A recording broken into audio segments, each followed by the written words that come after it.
Greetings! I'm Little Creep, and welcome to my Trick or Treat, the show that's just like me, a little short. Today, I'm going to discuss a rather forgotten about 80s horror movie, and I'm talking about Night of the Demons, which was released in theaters September 9th, 1988. A film that could possibly be the greatest Halloween movie, because it takes place on Halloween night.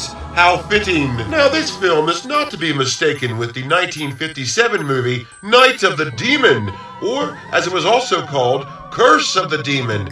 Nor should this film be mistaken with the 1980 movie Night of the Demon, which is about Bigfoot for some reason.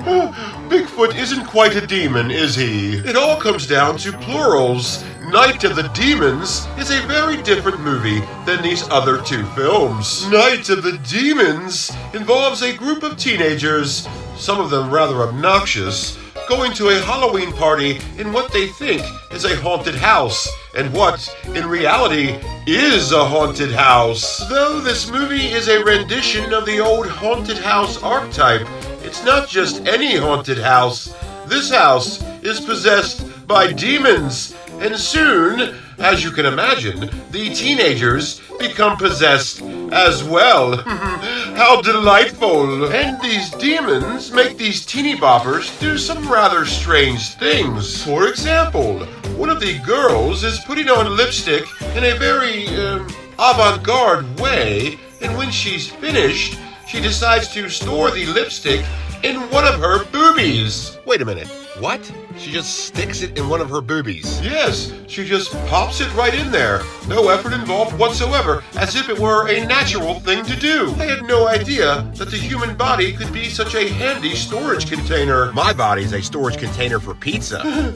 Yeah. Oh, but you wear it well. As I had mentioned, this movie most appropriately takes place on Halloween. And it has this very minuscule subplot that involves this grumpy old man who hates Halloween. Now, I'm not going to spoil it for you, but this gives way to a very unnecessary, unexpected, yet welcome ending. It was released on VHS by Republic Pictures Home Video in 1989 and has since become an enigma. It is a very rare tape.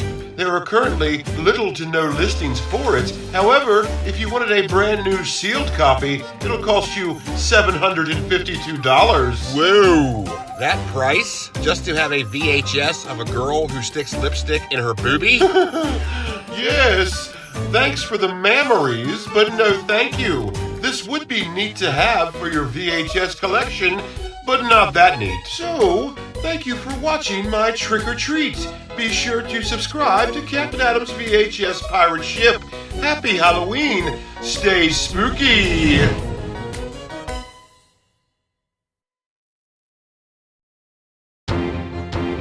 And now for our feature presentation.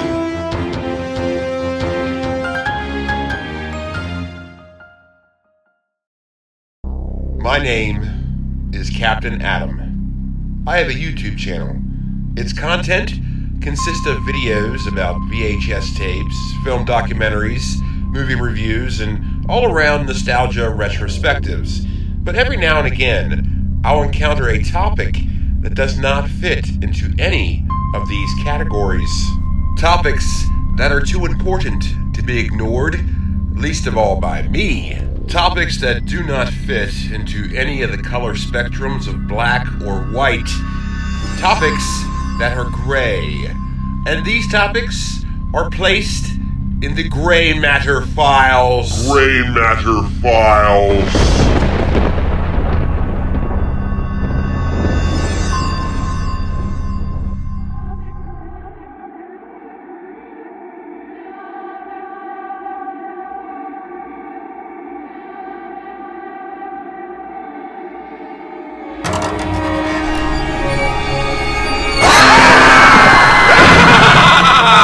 It's just me, mateys. Happy Halloween. Welcome aboard the VHS pirate ship, and welcome to today's Gray Matter Files. Gray Matter Files. Halloween edition. And on this very special Halloween edition of the Gray Matter Files, I'm going to be discussing a movie that contains an aspect that nobody saw coming. In fact, it's an aspect that no one really talks about anymore. It's a movie that's generally regarded as a chick flick, and people don't really even give it a second look. But today, I'm going to examine why you should. And if you're a horror movie fan, then there's a part of this movie that you'll get a big kick out of. I'm talking about fried green tomatoes. Fried green tomatoes. House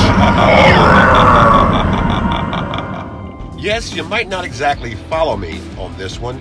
Either you'll think, hey, he's got a good point there. Or you'll think, man, he's really going around the bend.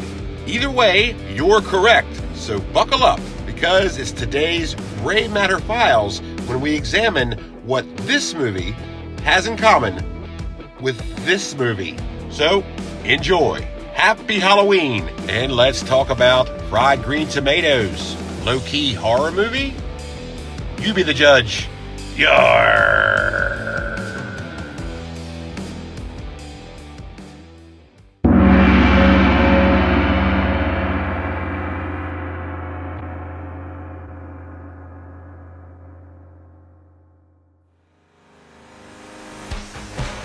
Fried green tomatoes. A delicacy to some, a pleasant dish to be enjoyed on a warm summer afternoon, the kind of food that reminds you of simpler times. So it might surprise you to learn that it can also remind you of horror! Gruesome terror! Stand aghast in shock and awe at the macabre, grotesque masterpiece of a film that is Fried Green Tomatoes! Okay, calm down. That's a little much. And let me preface this by saying I'm not stating that Fried Green Tomatoes is a straight-up horror movie, but rather a mild diversion of the representation that is the concept of the film genre. And why do I say this? Because Fried Green Tomatoes is a pleasant film with a very unexpected aspect. There is a key moment in the film, a very important moment in the film, a moment that is always downplayed and never talked about, even though it clearly should be. Now, if you've seen the film, then you probably already guessed what I'm talking about. But if you haven't seen the film, well, get ready because I'm going to ruin it for you. Yes, spoiler alert here. Now, if you've already seen the film, then don't worry about it. If you have no plans on watching the film, don't worry about it. But if you are going to watch the film, let it be known that I'm getting ready to give away the ending. Because that is precisely what I'm talking about. The climax of the film, the height, the zenith of the story arc is very gruesome. Fried Green Tomatoes was released in theaters December 27th, 1991, and was a smash hit, and has since gained quite the cult following. In my personal opinion, it's a very enjoyable film. The kind of film that really gets you involved in the story. So involved, in fact, that you really pay no mind to the gruesome climax. Okay, so enough lollygagging. What am I talking about? Well, the climax of the film involves the story's key antagonist, a one Mr. Frank Bennett. And key antagonist may be a bit of a light word. I mean, this guy is a grade A prick. The climax I'm speaking of takes place in the little town's quaint little diner, the Whistle Stop Cafe, which soon becomes a gruesome den of death. And in this den of death, Frank Bennett will meet his demise. As he is engaged in a fight with another key character, he is struck on the head with a frying pan and killed. And by this point of the film, you are so sick of this guy that you're very glad to see it. And more to the point, you really don't mind. Then reality sets in. This guy was just murdered. It's a very unexpected thing to happen in such a pleasant movie. But again, this guy was an asshole and did lots of wrong in this movie. But still, in such a quaint little motion picture, you don't expect a murder, certainly a murder out of nowhere. But what happens next will shock you. As with any murder, the main problem is what to do with the body. Well, the gang at the Whistle Stop Cafe sure figured that part out. Boy, did they ever. You see, the Whistle Stop Cafe was famous for its barbecue, but no one would ever know just how famous it would become because they decide to butcher the body and barbecue it. And they end up serving it to customers. So Frank Bennett becomes a lunch special. And little did they know that after the last glob of Frank Bennett barbecue was slopped out, and after the last biscuit sopped up the last bit of this murdered man's gravy, the townsfolk would soon develop a bloodlust,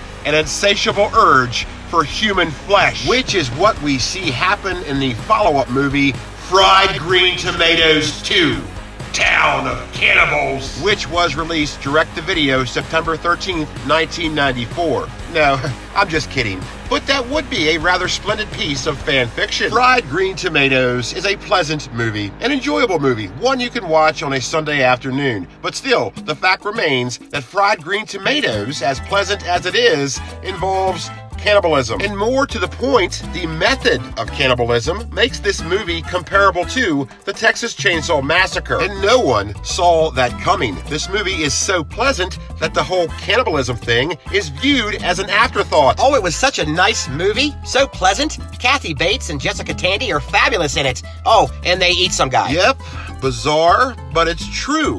Which is why I think that Fried Green Tomatoes is a mild horror movie. Well, in a manner of speaking, and I'm not saying that this movie is an all-around bloodbath. All I'm saying is that if you're a fan of grotesque cinema, you may be pleasantly surprised by this movie. It is a film that has a unique take on cannibalism and a movie that I feel is a low-key horror flick. So I hope you enjoyed this special Halloween edition of The Gray Matter Files. Be sure to hit subscribe and share this shit, and take care out there. Happy Halloween, and I'll see you next time, only on Captain Adam's VHS Pirate Ship.